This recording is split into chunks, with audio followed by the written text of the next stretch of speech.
Alors, bon matin tout le monde. Avant de commencer, j'aimerais faire une petite tranche de vie. Comme ça va me permettre de faire baisser un peu le stress. Je suis un peu impressionnée là par le public et tous ces regards-là fixés sur moi. Alors moi, je suis d'origine haïtienne et vous savez que cette semaine, nous sommes en pleine semaine de la diversité. Et moi, contrairement, ce n'est pas très haïtien, mais j'ai une expérience particulière. C'est que enfant, en Haïti, j'habitais dans une maison où nous étions élevés, ma sœur et moi. C'était une maison de femmes. Il y avait que ma sœur et moi, ma mère et ma grand-mère qui habitions dans cette maison-là. Mon grand frère, lui, habitait toujours sur le même terrain, mais dans la maison avec mes grands-parents, donc mon grand-père paternel. Donc, pour cette semaine de la diversité, j'aimerais saluer 3 personnes dans la salle, plus particulièrement en misant sur ce qui, moi, me ressemble. Alors, je dois d'abord saluer Madame Usher pour cette invitation-là.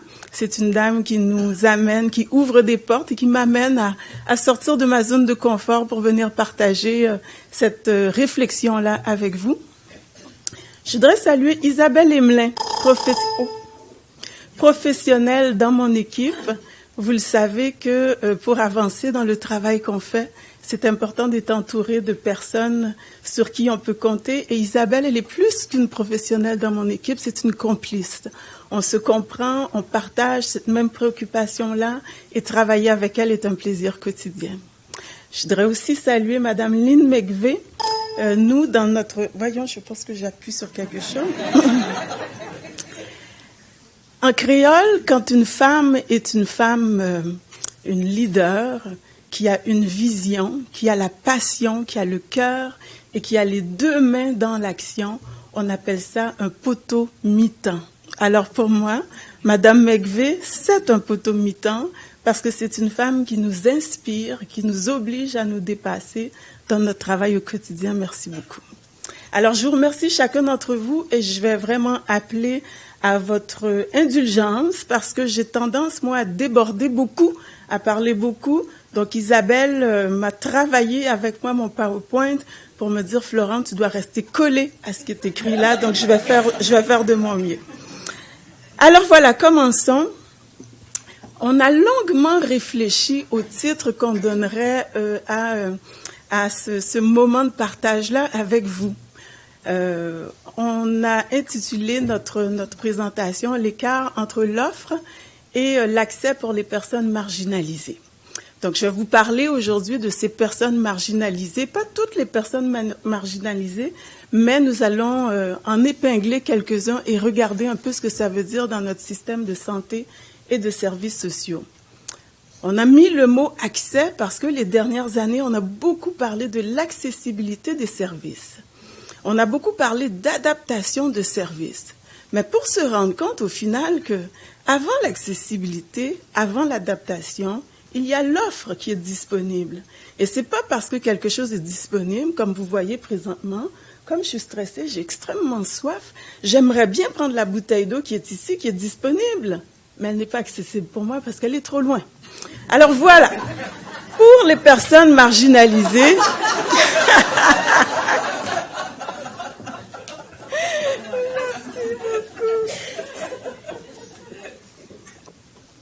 Donc, par ce simple exemple, toutes les fois que vous allez voir une bouteille d'eau Naya, j'espère que vous allez penser au défi de l'accessibilité pour les personnes qui sont marginalisées ou éloignées du système de santé. Parce qu'il y a une différence entre les deux. Certaines problématiques, certains types de personnes peuvent être éloignés de notre système, mais ils ne sont pas marginalisés. Tandis que d'autres sont marginalisés parce que l'accès est extrêmement difficile, c'est compliqué, et peu importe ce que la personne va faire, elle décide d'être à l'écart, donc d'être de ces personnes-là qu'on dit qui sont tombées dans la craque, ou de ces personnes-là qui n'ont simplement pas de voix et qui deviennent invisibles dans notre système. Alors maintenant que j'ai fait mon grand préambule, alors comprendre la clientèle marginalisée et être compris d'elle, réduire l'écart entre l'offre de services et le recours aux services offerts.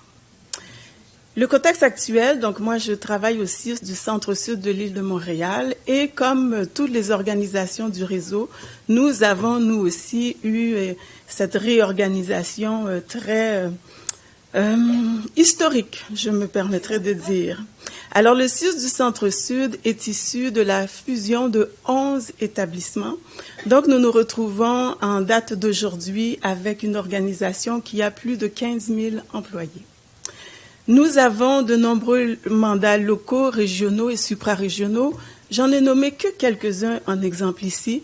Prenons par exemple la coordination régionale des mesures d'urgence, des salles d'urgence, la coordination régionale de l'accès aux services en langue anglaise, la banque interrégionale d'interprètes, la protection de la jeunesse aussi que je n'ai pas mis là, et tant d'autres.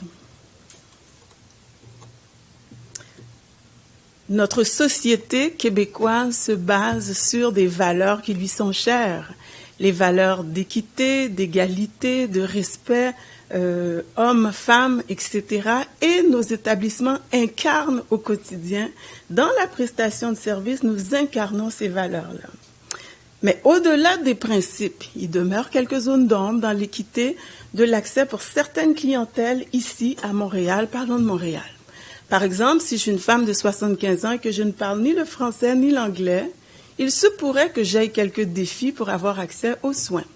Si j'ai un problème de santé mentale, je n'ai pas de domicile fixe et si en plus je parle anglais ici à Montréal, il se pourrait que j'ai de la difficulté à avoir accès aux soins. Il se pourrait que j'aie de la difficulté à être compris et à comprendre dans toute cette complexité-là. La question se pose, est-il vrai que tout le monde a le même accès de façon aussi facile et fluide aux soins que les autres? Est-ce qu'on tient compte des moyens de chacun, de sa condition, pour qu'il puisse prendre des décisions éclairées sur sa santé et les choix qui lui sont offerts? Est-ce que les compétences parentales différentes en lien avec la diversité de quelqu'un, de ses traditions, sont valorisées, et surtout si elles ne mettent pas en danger ses enfants? Est-ce que les explications qu'on donne aux gens tiennent toujours compte de la littératie? Littératie, bien sûr, à l'écrit, à la lecture, etc., mais avec ces bidules-là aussi, là, vous voyez, moi-même, je fais un peu de littératie électronique là-dedans.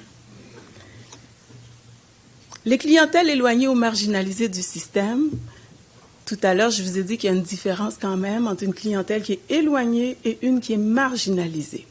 Pensons par exemple aux hommes. On n'aurait pas pensé à ça d'un premier abord. Les hommes ont accès aux services aigus, aux soins habituels, etc. Mais quand il s'agit de soins psychosociaux, les hommes ont de la difficulté à venir utiliser, demander les services, ou lorsqu'ils le demandent, ils ne sont pas toujours compris ou entendus à l'intérieur de leur demande par les professionnels de santé et de services sociaux. Les jeunes, à leur sortie de centre jeunesse, c'est un défi pour eux d'avoir accès aux soins parce qu'ils ne connaissent pas les soins les services qui sont offerts, mais parce qu'ils ont aussi de la difficulté à s'y repérer et parce qu'il n'y a pas toujours les ponts qui sont faits pour leur permettre à ces jeunes-là de faire le passage vers la vie adulte. Les personnes immigrantes et celles qui sont allophones, les barrières de la langue, les différences culturelles, la méconnaissance du système de santé, de nos référents, etc., la compréhension du système sont des défis. Les personnes autochtones aussi, barrières de la langue, différences culturelles très certainement, la connaissance et la compréhension du système de santé pour lequel il y a certaines lacunes. Les personnes itinérantes qui sont marginalisées, qui ont des craintes à venir chercher des services dans la façon dont ils seront accueillis par nos services. Ils ont cette crainte-là d'être rejetés dans leur dignité, etc.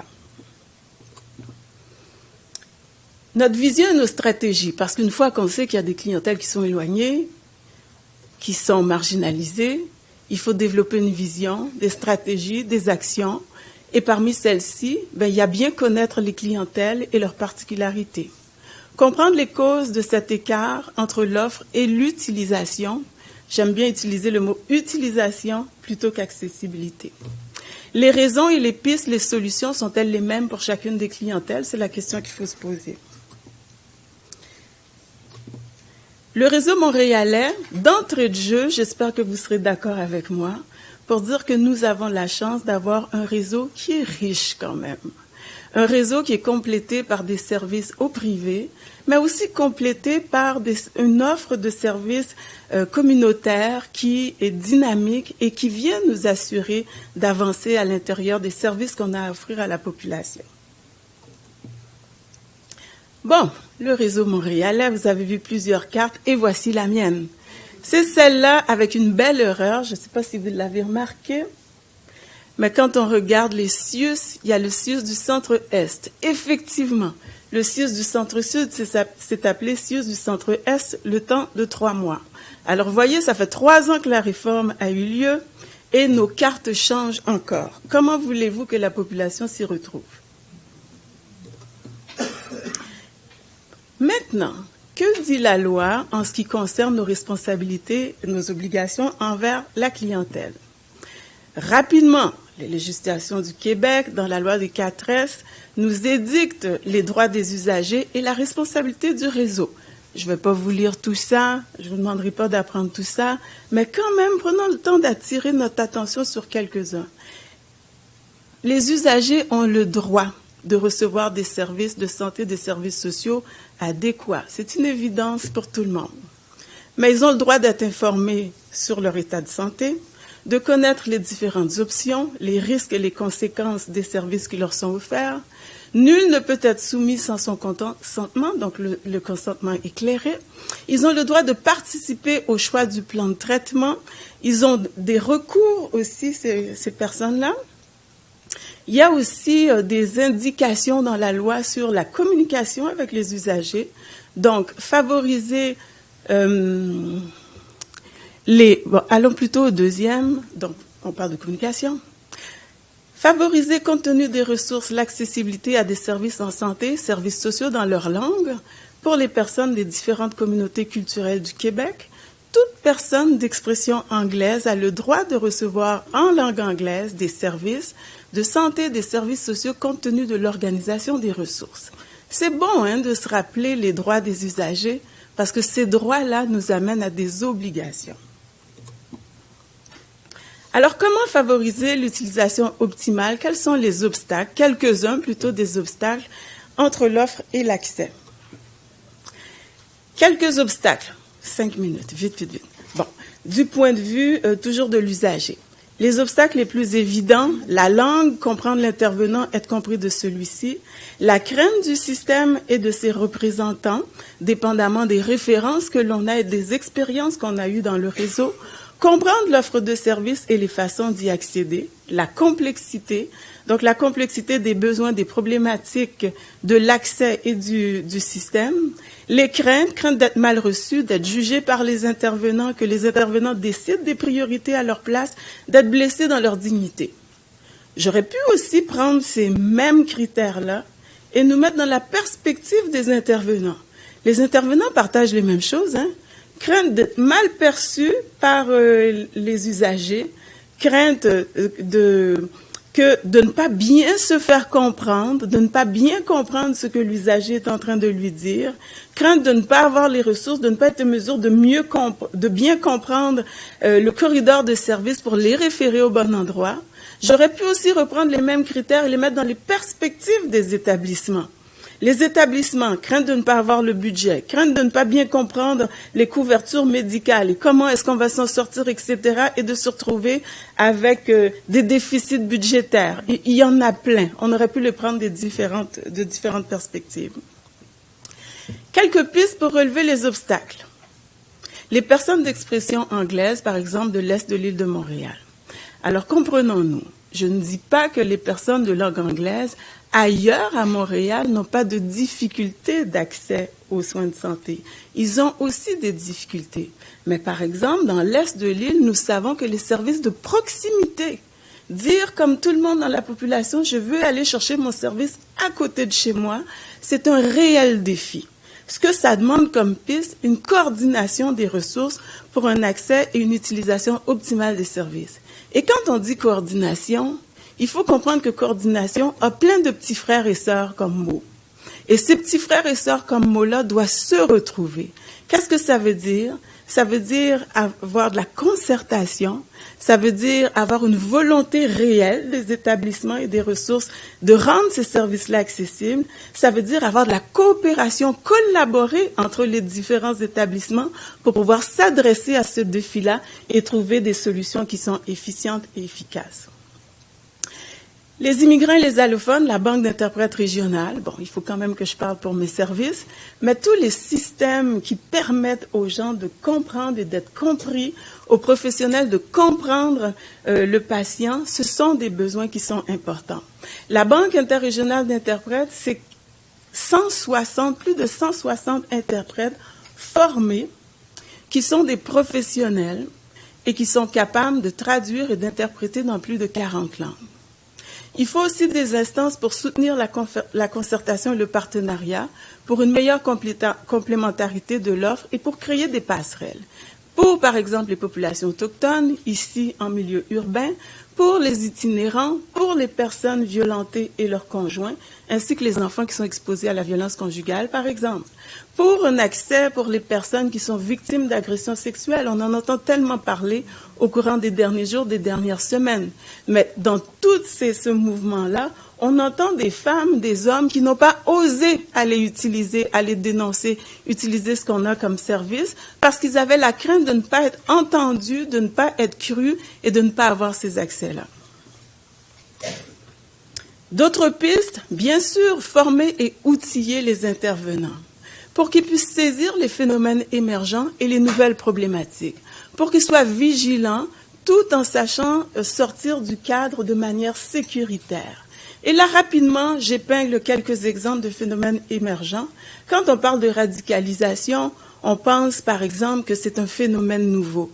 Et pourtant, les polarisations sociales existent depuis bien longtemps à travers nos sociétés. Est-ce que c'est vraiment nouveau, la radicalisation? Peut-être dans la façon dont elle se manifeste à notre époque pour l'instant, mais nous devons une minute. OK? Radicalisation, je vais dire des mots-clés, mutilation génitale, violence basée sur l'honneur, outiller nos intervenants pour qu'ils soient capables de faire face, rester ancrés dans leur expertise, mais être capables d'avoir une vision qui dépasse ce qu'ils voient comme comportement, comme phénomène ou comme symptôme pour pouvoir bien intervenir dans ces situations-là. Alors, pour une réponse plaçant l'usager au cœur des soins, car celui-ci est l'expert de sa situation. C'est lui qui sait par quoi je veux commencer quand je suis dans une situation complexe et quel est le premier élément qui sera la motivation pour moi, qui va me permettre après de recevoir les soins pour travailler et améliorer ces situations qui sont parfois complexes avec des vulnérabilités qui s'additionnent et qui donnent des phénomènes multipliés. Il faut faire appel aux forces de la famille, des ressources de la communauté, parce que c'est complémentaire à notre offre de services et parce qu'on sait que des initiatives qui partent de la communauté peuvent amener des changements dans nos réseaux. L'écart entre l'offre de services et l'accès pour les personnes marginalisées. Alors voilà, je pense que j'ai réussi à rentrer dans mon temps. Merci beaucoup.